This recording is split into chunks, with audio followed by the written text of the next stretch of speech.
Good evening. Sorry we are running a few minutes late. My name is James Rovick, and on behalf of your Board of Trustees, welcome. And a special welcome to our guest speakers, Sarah Hurwitz, who is sitting here behind me here. I know we are all looking forward to your conversation with Rabbi.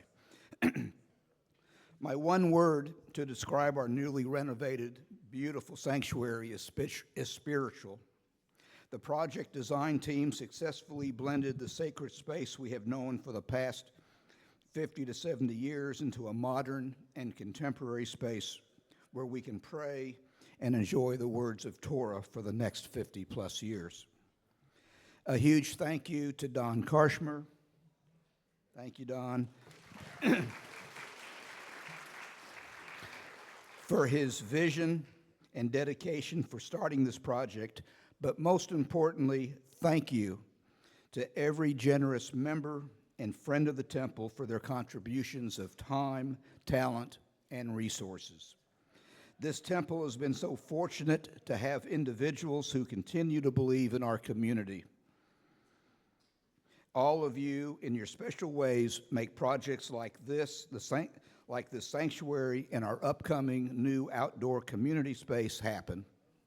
It is because of the collective efforts of everyone that this congregation, ever since its conception, has remained strong, vibrant, welcoming, and by the way, debt-free.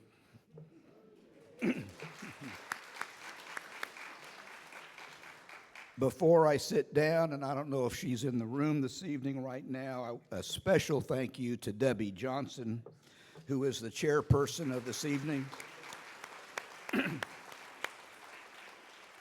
Her committee and the army of volunteer bakers for this evening's reception are rock stars who always step up when asked.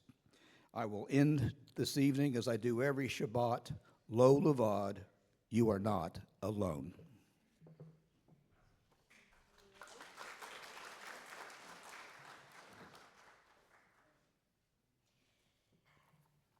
Thank you, President Rovick, all the many project funders who gave of time, talent, and treasure to make this dreamed of space a reality. We are going to continue this evening with Havdalah and our dedication of the mezuzah and our space before our program with Sarah Hurwitz. Usually Havdalah is a separation between the holiness of Shabbat and the business of the work week. Tonight, in addition, it is also a separation between the business and work of building and renovating this space and the holiness that will thrive in it. I would like to welcome and invite members of the Temple B'nai Israel Choir to the Bima to lead us in Havdalah with Erev Cantor Wolf and with pianist Sam McGrill, and invite the congregation to rise for Havdalah in body and or in spirit.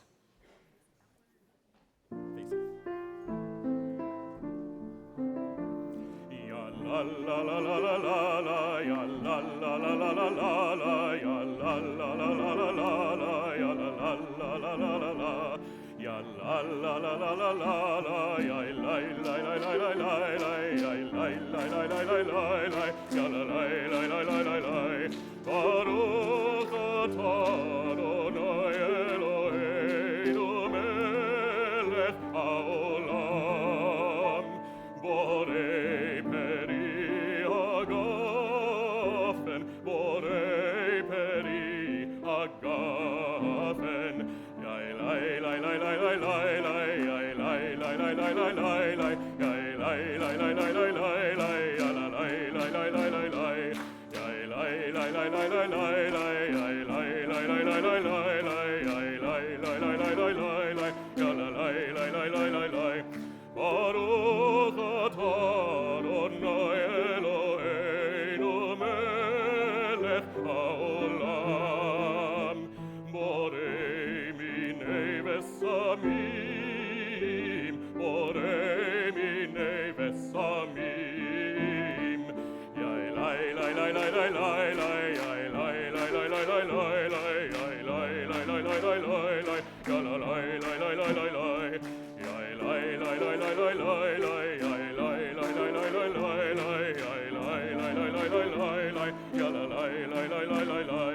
Baruch atah Adonai Eloheinu melech haolam borei meorei ha'esh borei meorei ha'esh yai lai lai lai lai lai lai lai yai lai lai lai lai lai lai lai yai lai lai lai lai lai lai lai ya la lai lai lai lai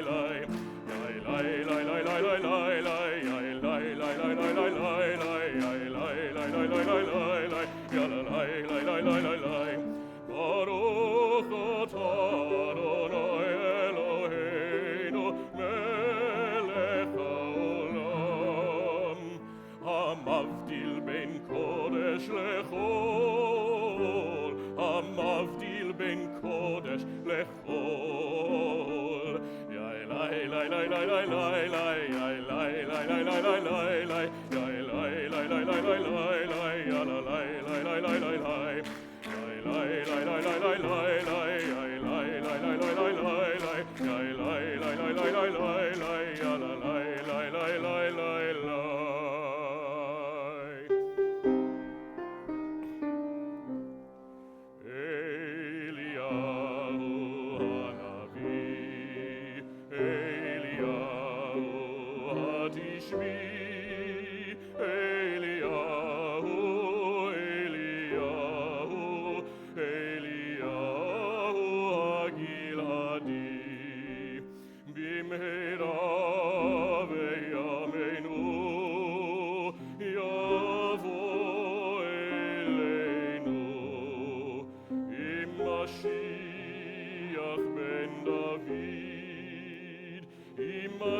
Mashiach ben David, Eliyahu hanavi, Eliyahu hatishbi, Eliyahu, Eliyahu, Eliyahu hagiladi.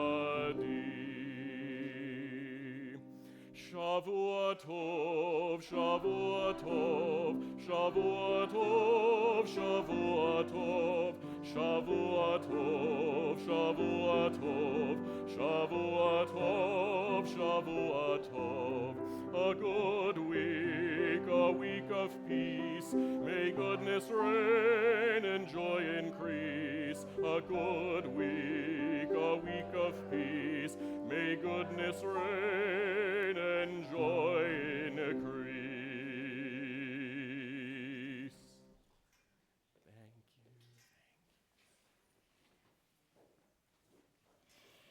We gather today in gratitude and joy, in celebration and thanksgiving, to thank the Eternal One for the blessing of this day and for the many blessings which are ours.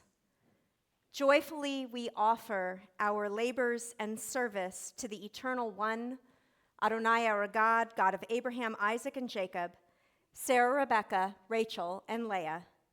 Help us to maintain this spirit of dedication always. Together.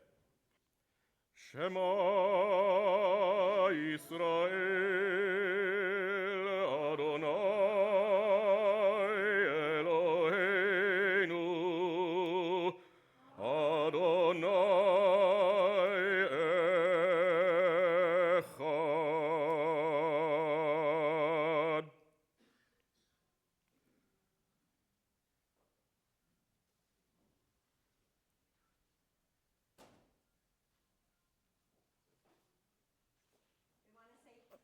We want to say thank you to past President Don Karchmer and to President James Rovick. It was under Don's leadership that this project began, and James's leadership, we know nothing's ever fully done, but under which it's being dedicated.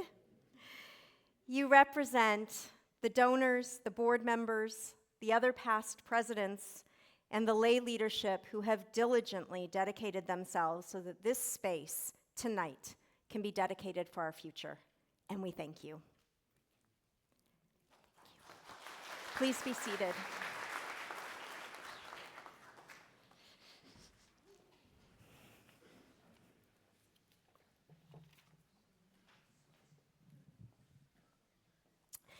Before we dedicate the mezuzah, and in doing so, dedicate this as a home for us all, we offer a blessing for everyone gathered here tonight.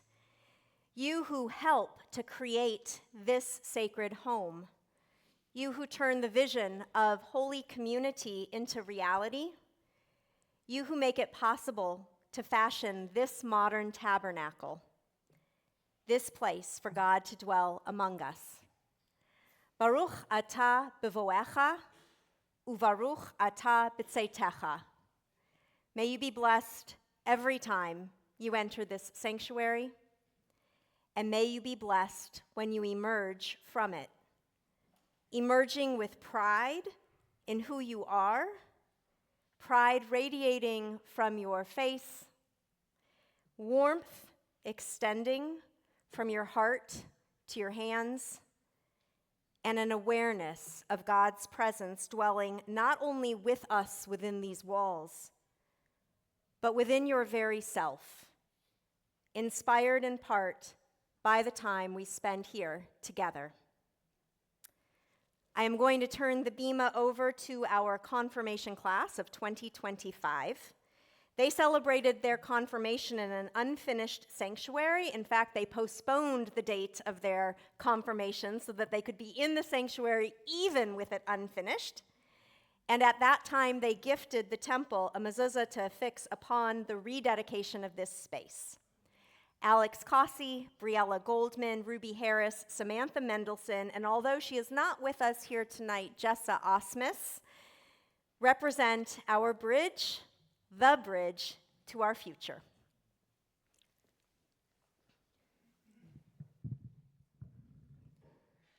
In Exodus, God says, "Make me a place for holiness, and I shall dwell in your midst." The Torah reminds us that any place where we choose to acknowledge the unity and holiness of God, that place is holy and blessed. We look forward to the continued spiritual and physical growth of our temple in this new space.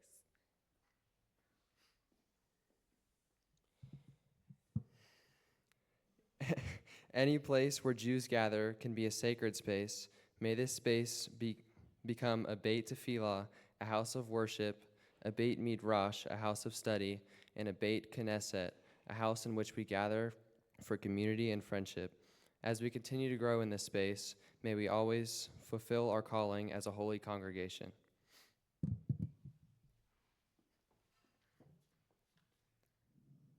The mezuzah is a symbol of a Jewish home. As we prepare to uncover and dedicate the mezuzah to this sacred place, we know that a home is not defined by the walls or the roof surrounding it, but by the love that dwells within it. We pray that everyone at Temple B'nai Israel will long know joy and song, gladness and celebration, love and community, peace and friendship within these walls.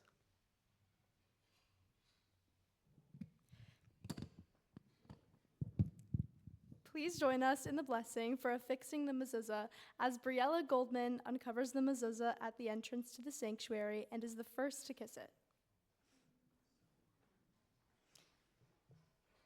Baruch atah Adonai, Eloheinu melech haolam, asher kidshanu b'mitzvotav, v'tzivanu likboa mezuzah. Blessed are you, Adonai our God, sovereign of the universe, who hallows us with mitzvot, commanding us to affix the mezuzah.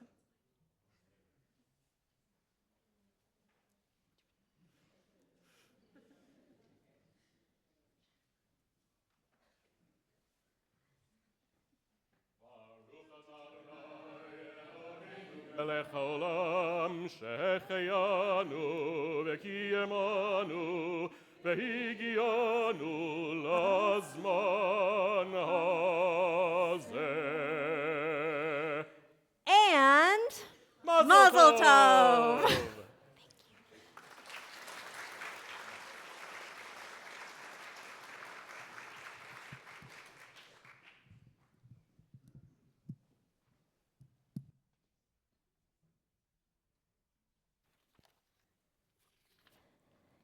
So for our sanctuary rededication tonight, we wanted to really think about where we are in this moment of American Jewish experience and how this space will continue to witness holy moments for us as a Jewish community moving forward. So our first choice for a special guest to help us think about Jewish community today and tomorrow was Sarah Hurwitz, our guest tonight. Sarah came to my attention a few years ago with her first book, Here All Along, Finding Meaning, Spirituality, and a Deeper Connection to Life in Judaism, after finally choosing to look there. Several people from our congregation came to me enthusiastically reporting a deep resonance with Sarah's personal story in Here All Along. People born and raised Jewish, as well as those who have chosen to become Jewish. Here All Along was a finalist for 2 National Book Awards and for the Sammy Rohr Prize for Jewish Literature. Sarah's latest book, As a Jew, Reclaiming Our Story from Those Who Shame, Blame, and Try to Erase Us, is an urgent exploration of how anti-Semitism has shaped Jewish identity and how Jews can reclaim our tradition. Sarah's been on all the biggest Jewish podcasts, speaking with the thought leaders of Jewish life across denominations, across political parties, and across continents. And tonight, she is here at Temple B'nai Israel in Oklahoma City, helping us to dedicate this space with a conversation around some of the most pressing issues of Jewish life today and the issues that are shaping tomorrow. So we are honored and thrilled to present tonight a conversation with Sarah Hurwitz.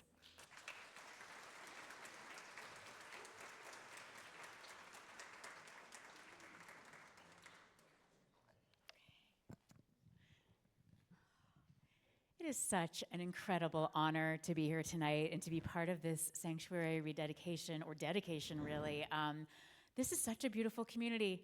Like, look at all of you. I mean, to have this many people coming out on a cold Saturday night to be in community in this incredibly holy space, it is like a balm for the soul. It is an inspiration. I could not be more honored to be here tonight. So thank you so much for letting me be part of this beautiful moment for your community. Yeah, we're pretty cool that way.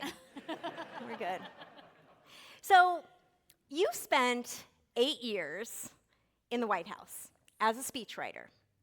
And then you wrote a book about Judaism, which doesn't exactly seem to be the usual next step after a career in politics. You don't think so? It didn't seem logical? I mean, not so much. I don't think that there are that many that have done that. So can you tell us a little bit about your Jewish journey? Catch people up who haven't read the books yet or haven't listened to the podcast. What prompted that career swerve? And can you share maybe a story or two from your time in politics just to put a bow on that? So, I grew up like a lot of American Jews, where Judaism for me was 2 boring holidays in the fall, a medium boring holiday in the spring at the Seder, and then Hanukkah, which was great. And that plus like 3 universalistic values like don't lie, cheat, steal, yada, yada, that was the Judaism. And so I kind of didn't find that very compelling and walked away as a young adult. And then at the age of 36, I broke up with this guy I was dating, and I was very lonely and very anxious. And I happened to hear about an Intro to Judaism class at the Washington, D.C. JCC, where I live. And I really signed up just to fill time. Like, this was not a deep spiritual journey. It could have been a karate class or a ceramics class. I probably would have taken it. But what I found in that class just blew me away. It's like 4,000 years of wisdom about what it means to be human.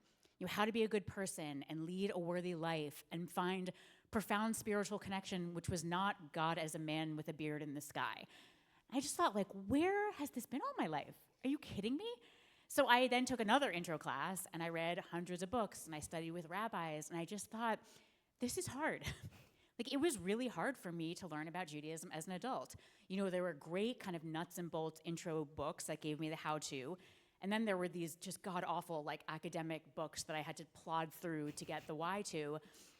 And I just thought, where is the book that someone like me needs? You know, one that, yes, covers the basics, but more important, goes into the deepest, most transformative, most radical wisdom that we offer. And so my goal was to write that book. And that was my first book. And it's been just a joy to get to talk to people about it, because I really wrote it for Jews like me. But I've had many quite like observant Jews say, like including Chabad rabbis, be like, actually, this book was for me.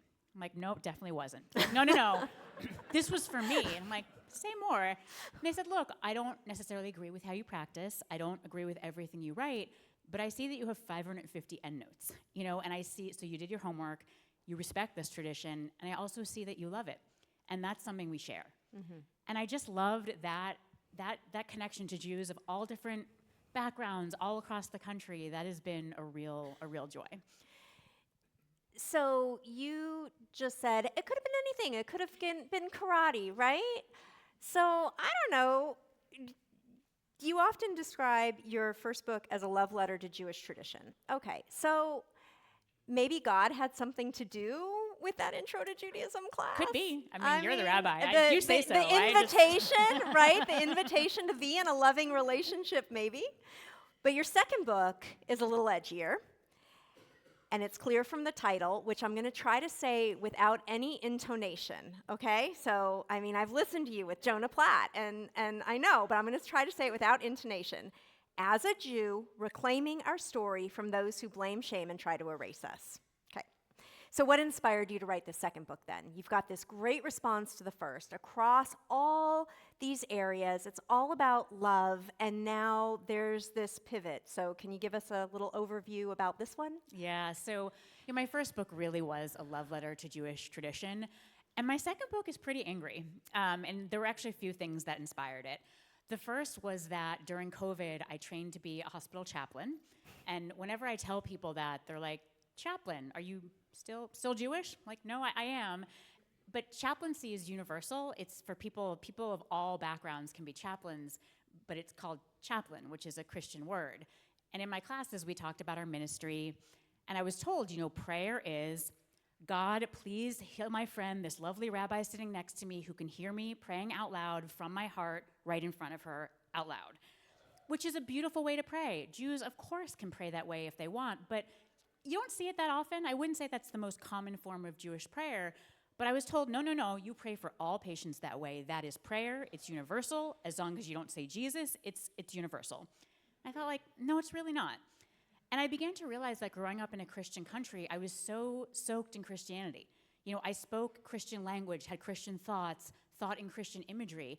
I mean, even the idea that I always had that spirituality meant our bodies are kind of bad, gross, less than, carnal, and there's a spirit realm that's good and holy and sacred, and the goal is to transcend this meat package, meat envelope body for this non-corporeal realm, body-soul duality.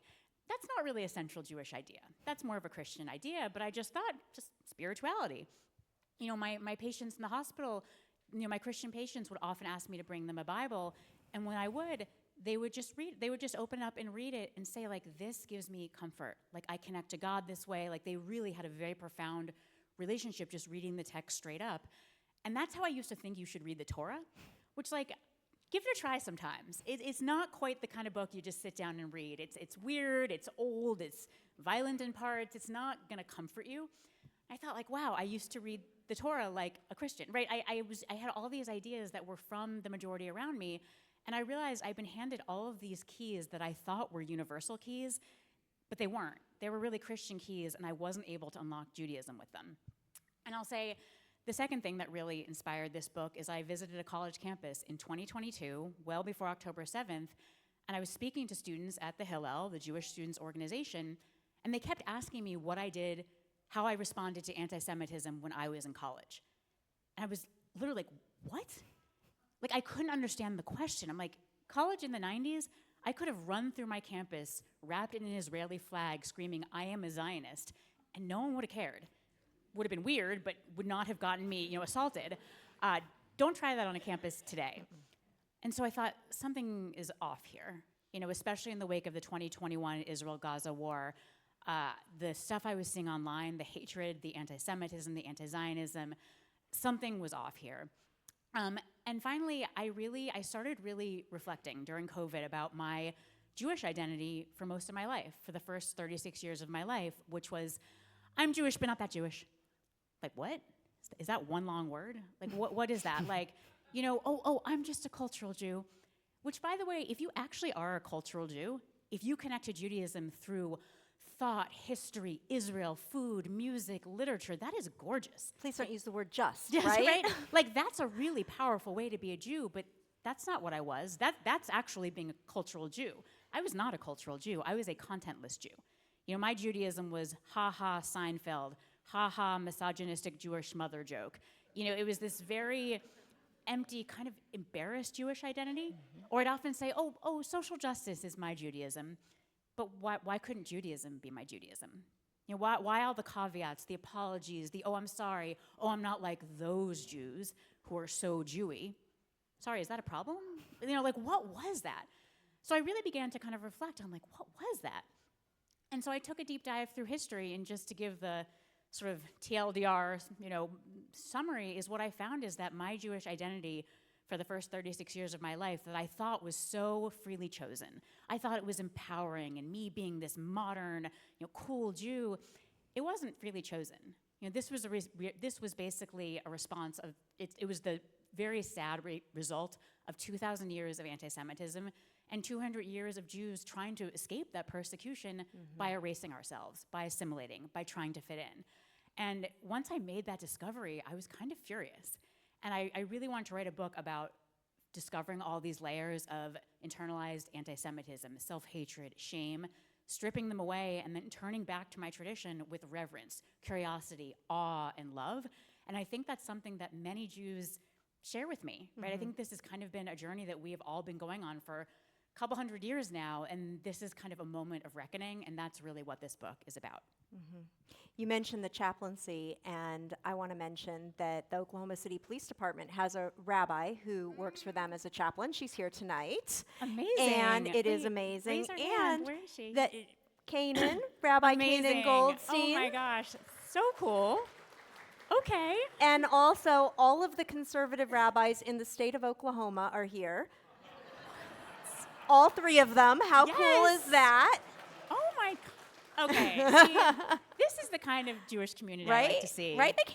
Rabbi Kamen came all the way from Tulsa, and that's awesome. Yeah, it's pretty cool. Wow. So, which leads me to, you're talking about why do we have to have this adjective of, well, as a Reform Jew, as a conservative Jew, as a reconstructing Jew, like as a cultural Jew.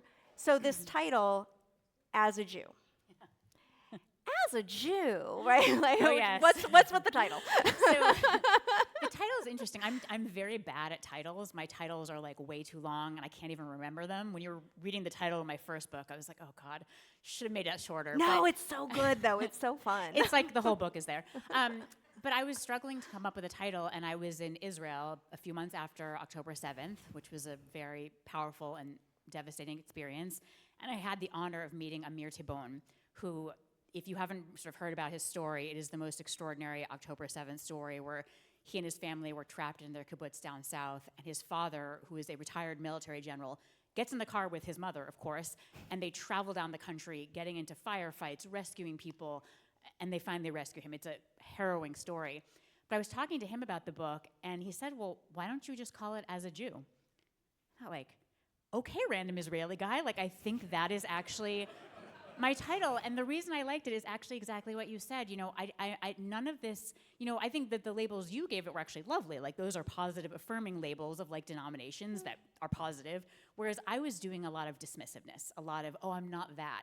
And so I thought, no more just a this Jew or just a that, or as a Jew, period, a Jew.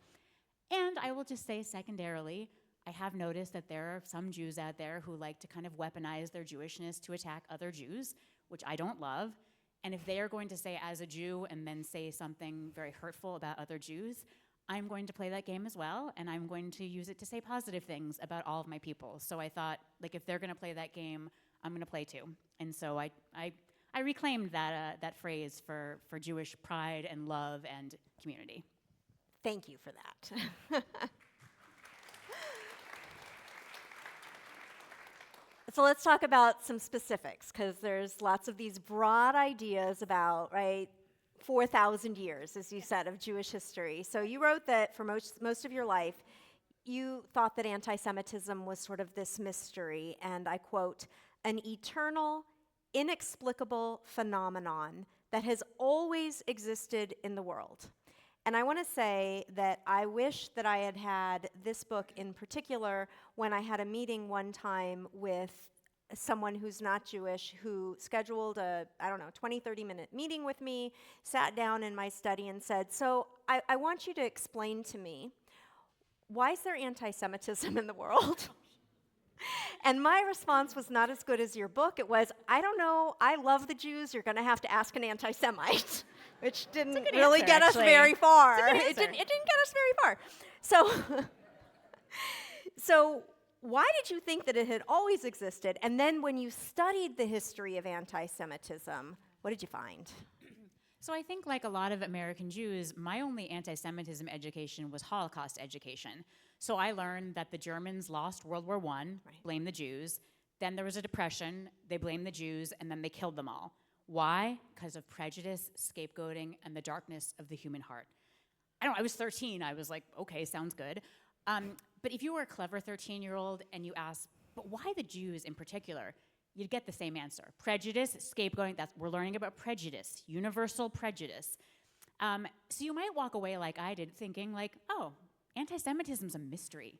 Just kind of always, people always need an other. It's kind of a generic hatred baked into the universe. That is not true. There is nothing whatsoever mysterious about anti-Semitism. The answer to why the Jews and why the Holocaust is in large part because of 2,000 years of Christian anti-Judaism, which led to the thinking that led to the Holocaust. And that is not my insight. That is the insight and hard work of generations of really renowned Christian scholars, and also of all the major Christian denominations who have done extraordinary work in recent decades, really uncovering their historic anti-Judaism and renouncing it. Mm-hmm. You know, I want them to get the credit for what they've done, you know, so I think that's really important to acknowledge. But, you know, try teaching that in an American public school. Y'all live in Oklahoma, you can tell me how well that would go. Not well. So I thought, it's a mystery. It's not. You know, there was pagan anti-Semitism before Christianity, but Christianity actually wound up theologizing it. You know, the New Testament is two groups of Jews. They're all Jews. They're fighting. They then part ways. Some of them stay Jewish. Some become Christians. And many early Christian church leaders sought to define Christianity oftentimes in opposition to Judaism. So you have these three themes that became very sort of baked into Christian tradition, which was portraying Jews as diabolically powerful, you know, so powerful they were able to kill Jesus, as tremendously depraved, again, so depraved they would kill Jesus, and as in a conspiracy. You know, there aren't many of them, but they work together to do their powerful, depraved ways. This winds its way through Western thought, and then in the modern times, it makes its way to the Muslim world, which had its own pretty negative views about Jews and Christians as kind of second-class citizens, but as kind of weak and pathetic. You know, Jews were not really central to Islam the way they were to Christianity, but as these Christian ideas about Jews wind their way into the Muslim world, you get these Islamist ideas about anti-Semitism, which you see in Hamas, Al-Qaeda, etc. The Soviets also got in on the action, because why not? But of course, for them, it was not the Jews that were the problem, right? The Nazis hated Jews, and the Nazis were the Soviets' enemies.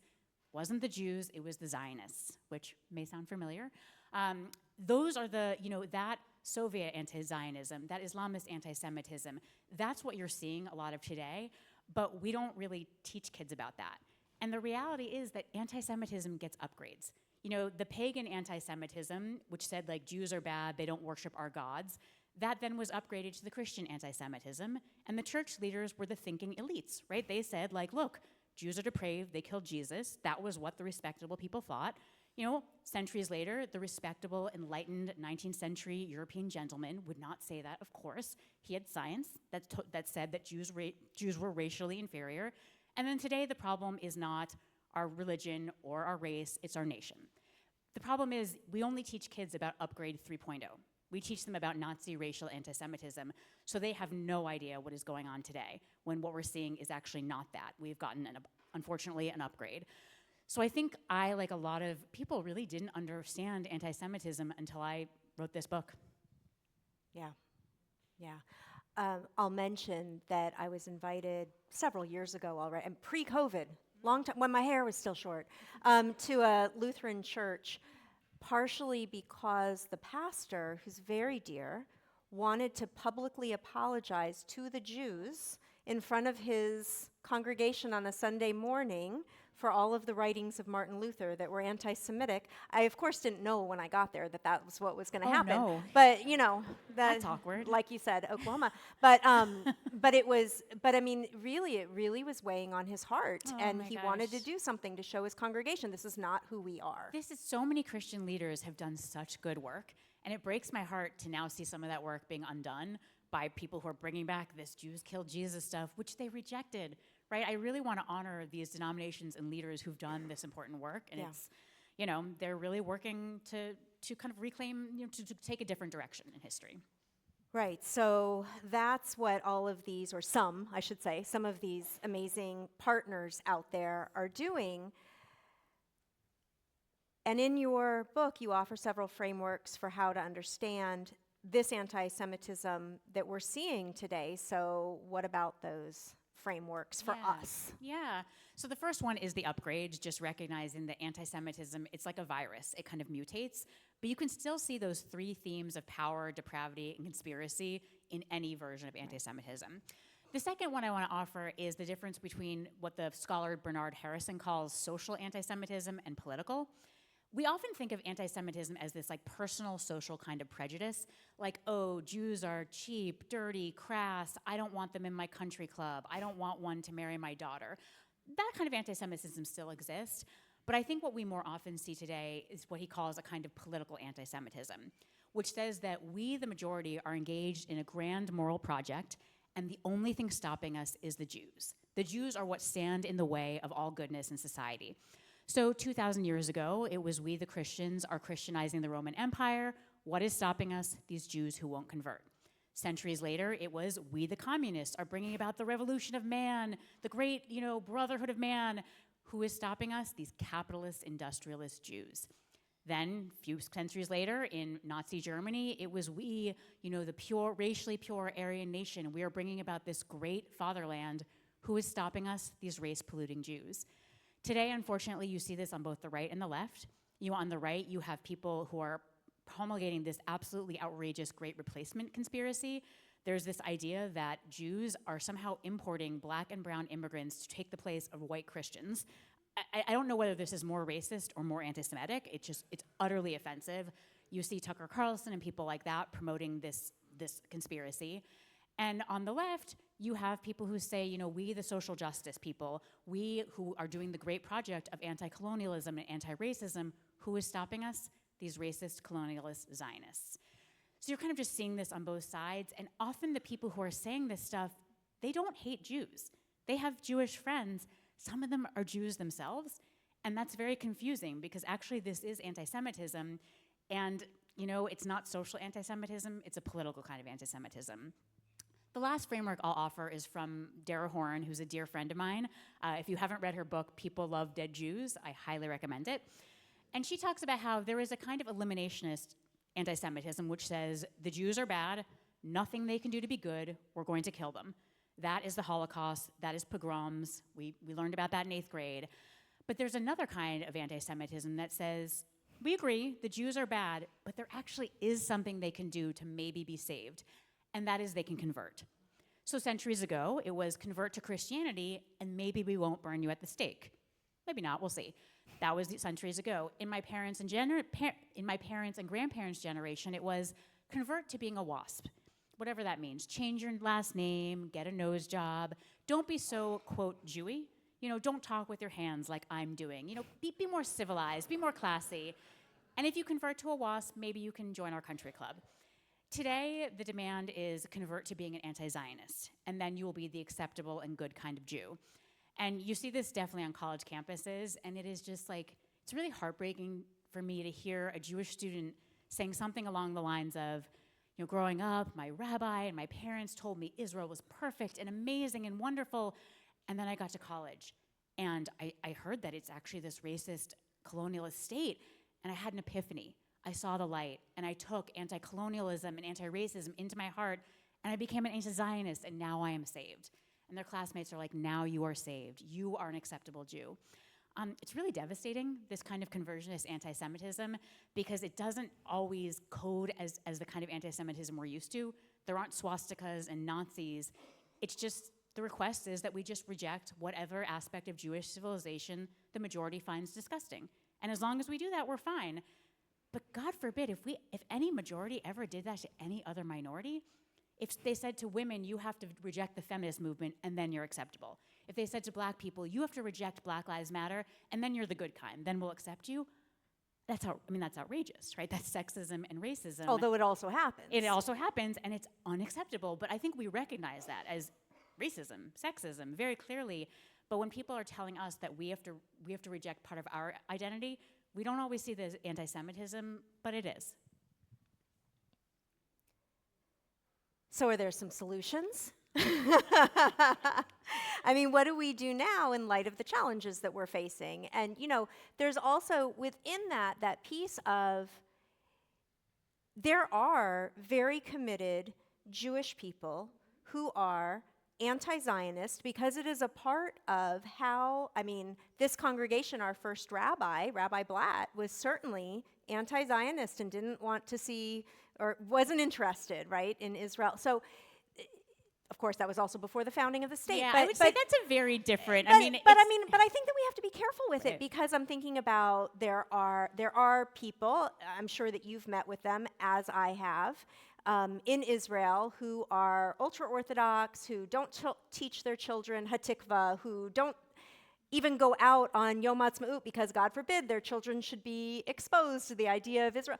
So there's some nuances, or I certainly personally know women who are not feminists, and so everything's kind of this bell curve.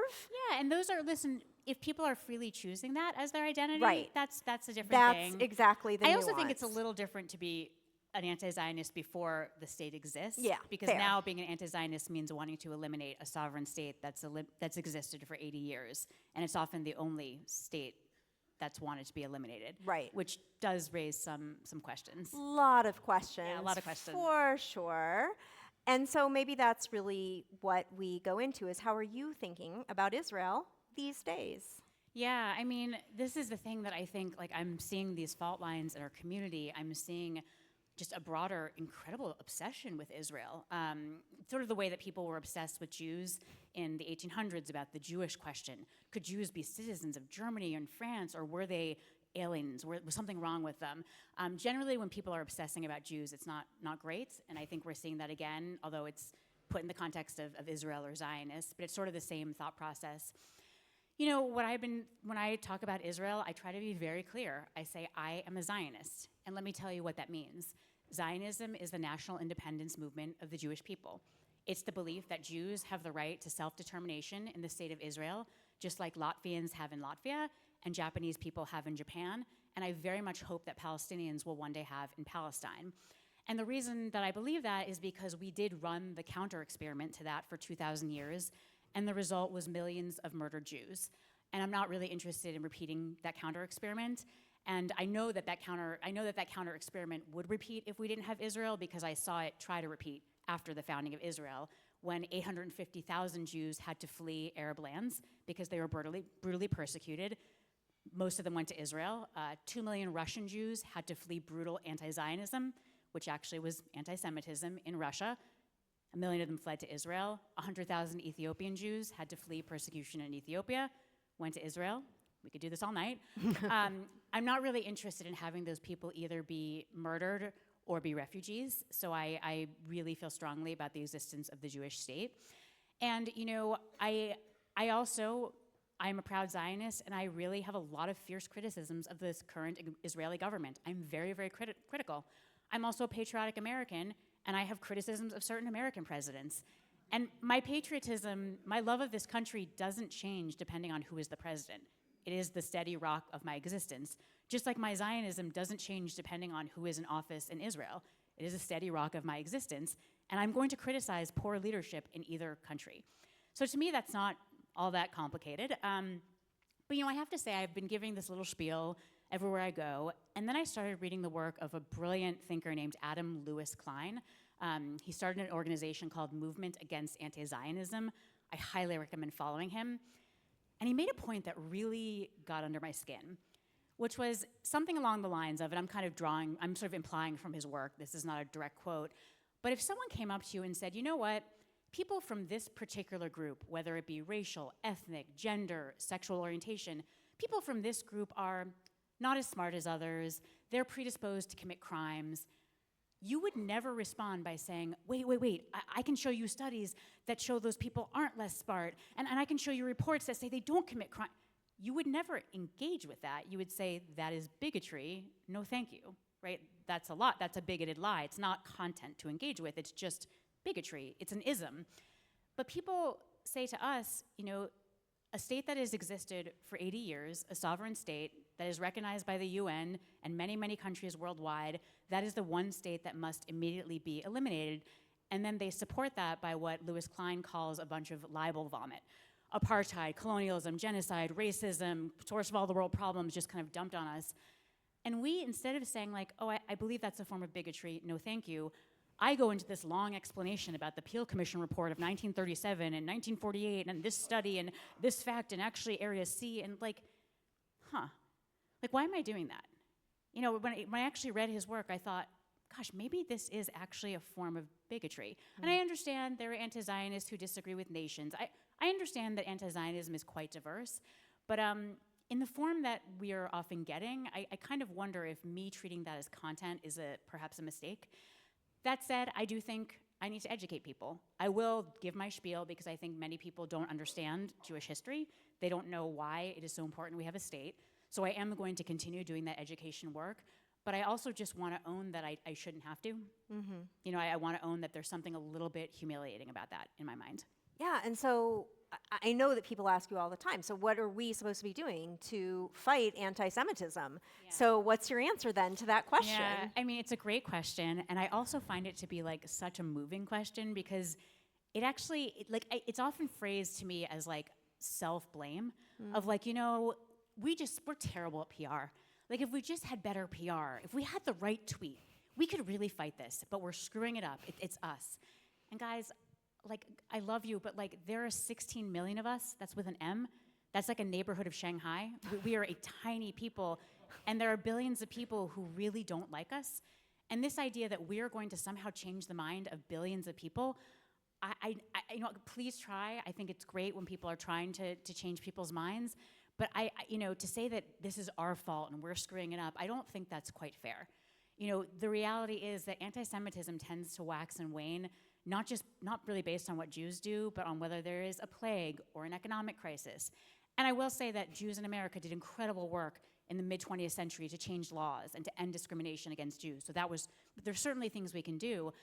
But, what I'm much more concerned about is making sure that all 16 million of us are proud, passionate, committed, joyful Jews. That, to me, I think is actually the best way to fight anti-Semitism.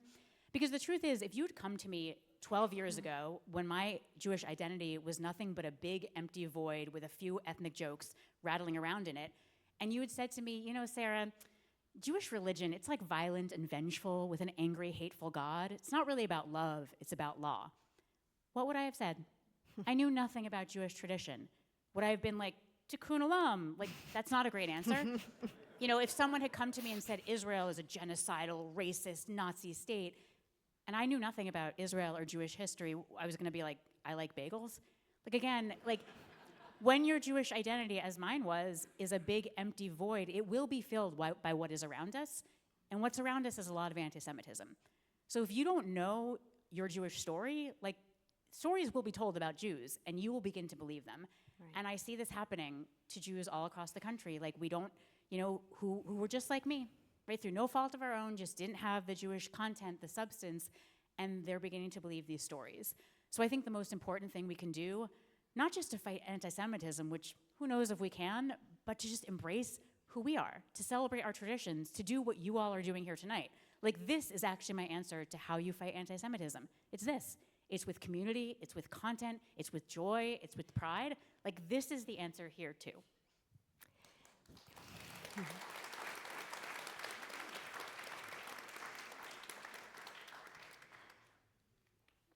this morning in Torah study, first Shabbat of the month, we always study the Haftorah for whatever that happens to be. And we read something out, or I read to the group something out of one of Rabbi Jonathan Sachs's books. I love him. I know. Zichrono livracha. And it was something along the lines of, in the modern times, Jews have really overachieved. I mean, we've done pretty good with culture and higher education and all these things. And he says, Judaism has underachieved. That for all of the things that we've kind of done in this big world and all the ways that we've learned and excelled, we haven't given that same emphasis to digging into Judaism. So you quote in your book, and maybe this is one of the reasons why, your friend and author Dara Horn, and we actually had a book club a few summers ago for her Dead Jews book. But she writes, Judaism has always been uncool, going back to its origins as the planet's only monotheism. Uncoolness is pretty much Judaism's brand. And then you urge us to be uncool Jews. So what exactly does that mean? Why is it so important right now? You know, a few years ago, I was reading an article about a Supreme Court case that involved a high school football coach saying Christian prayers with his football players on the field at a public high school. Mm-hmm. And this that's called Friday night. I know. You guys are like, what, is that a problem? Yes. And this went to the Supreme Court, and the court said this was fine. And I really thought about this, got this coach, he and his players, they're praying to Jesus, and I imagine like a Jewish kid, Jewish football player, standing apart, feeling awkward, uncomfortable, different. And I thought, good. And then I was like, oh God, no, not good. I don't want that Jewish kid to feel left out, or the Muslim or Hindu or Buddhist or atheist kid. That is not acceptable. I disagree with that Supreme Court case entirely. And part of me is still like, good. I think we've spent so much time in America trying to be comfortable, and I want Jews to be comfortable. I want everyone in this country to be comfortable. I do not want anyone to feel like they are a guest at the American table. There's no guests here. We all own this table. It is our table. Let me be very clear. And the reality is that to be a Jew is to be different. To be different is to be uncomfortable. And that's okay, because comfort is really not the Jewish mission in the world.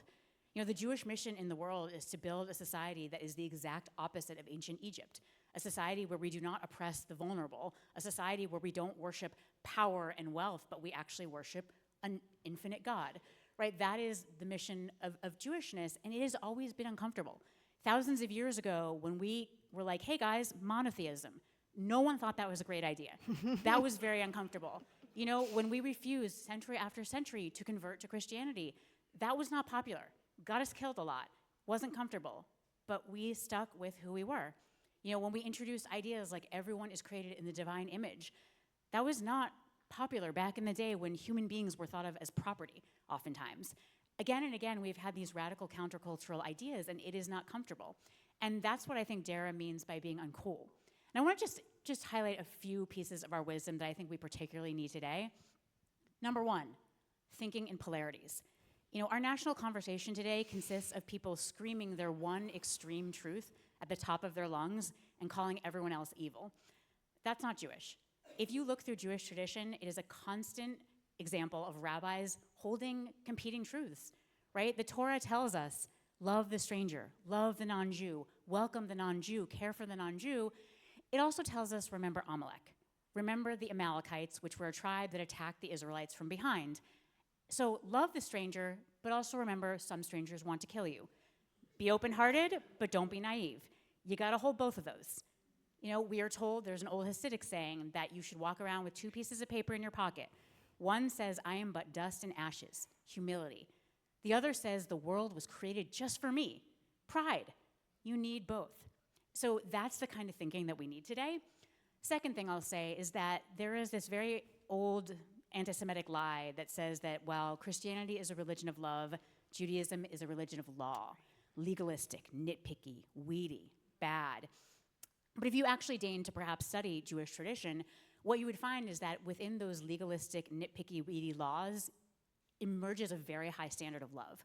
So an example, we're told that if you've loaned someone money and you happen to see them coming down the street towards you a few weeks later, and you know they still can't afford to pay you back, you should actually turn around and walk the other way. Like, really? We need that specific a law? Jewish law is filled with this. Endless, weedy hypotheticals. You know this. You spent 5 years studying them. This person, in this situation, in this moment. It's exhausting. If you go to a store and you have no intention of buying anything, should you ask the shopkeeper the price of an item? No. Why? You'll humiliate them. Again, really? We can't just say be nice to workers and help the poor. But what Judaism is doing with all these endless, weedy hypotheticals is it is inculcating within you an exquisite sensitivity to the needs and humanity and dignity of this person, this shopkeeper, this person who's struggling financially. It is saying, see this human being. It's like going to the eye doctor, and each little hypothetical is like a click of that vision machine, making your vision finer and finer so you can see this image of God before you.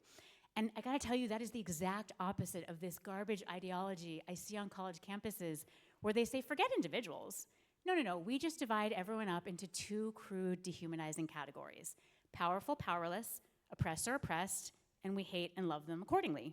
End of story. Which is like clicking the vision machine backwards so that everything is so blurry, you just see a couple of blobs and you don't even see them clearly. It's dehumanizing and it's cruel. The final thing I'll say is that modern secular society, we just abhor some of the most basic experiences of human existence. We are grossed out by death, dying, illness, aging. We want nothing to do with it.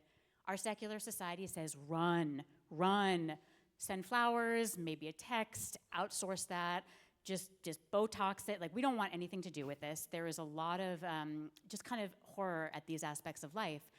And Judaism says, no, you run right to all of that. If someone is in mourning, you get your body to that shiva and you are with them. If someone is sick, you get your body to their bedside and you are with them.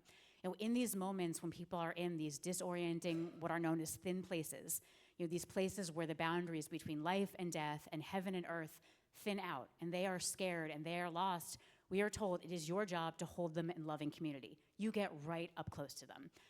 Talk about countercultural wisdom. Talk about uncool. But this is what Jewish tradition offers. Like, we have always offered the world the kind of radical transformational wisdom that has shaped Western thought that I think we desperately need today in our very hyper-individualized, narcissistic, lonely society. We need Jewish wisdom about community, about love, about compassion and generosity and courage and wisdom. That's what we need, and I think that we have so much to offer, as do many other traditions, but this one's ours. So, let's embrace it, let's learn it, and let's celebrate it and share it with the world. Thank you. Yeah.